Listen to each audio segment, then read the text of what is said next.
প্রতিটা ধর্মই এই শিক্ষা দেয় যে কিভাবে করে শান্তি ছড়িয়ে যেতে পারে মানুষের মাঝে। শান্তির পয়গাম নিয়ে যুগে যুগে অনেক পয়গম্বর এসেছেন এই পৃথিবীতে।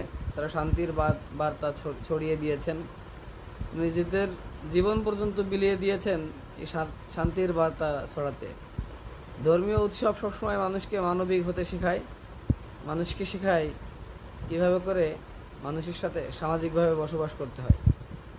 তো সাম্প্রতিক সময়ে এখনই চলমান রয়েছে যে এখন হিন্দুদের বড় উৎসব দুর্গা উৎসব অনুষ্ঠিত হচ্ছে, এবং এই উৎসবের মাধ্যমেও পৃথিবীতে শান্তি ছড়িয়ে পড়ুক, তারাও সেটা চায়।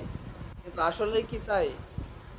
খুবই কষ্ট পেলাম যে এই ধরনের একটা ধর্মীয় উৎসবে পার্শ্ববর্তী দেশ ভারত আমাদেরকে হেয় প্রতিপন্ন, এমনকি তাদের ধর্মীয় অনুষ্ঠানে আমাদের রাষ্ট্রের যিনি প্রধান, সেই ডক্টর মোহাম্মদ ইউনূস, যিনি সারা ওয়ার্ল্ডেই অত্যন্ত সম্মানীয় একজন ব্যক্তি, তাকে অসুর বানিয়ে প্রকাশ করছে এবং এমনভাবে হেয় প্রতিপন্ন করছে যেন ডক্টর মোহাম্মদ ইউনূস বা বাংলাদেশ ভারতের শত্রু।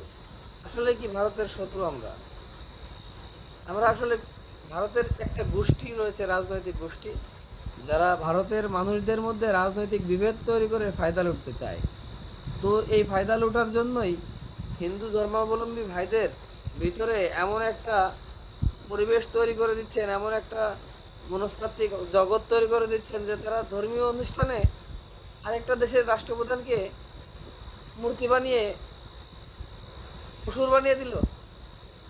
এই শিক্ষায় কি দেয় ধর্ম?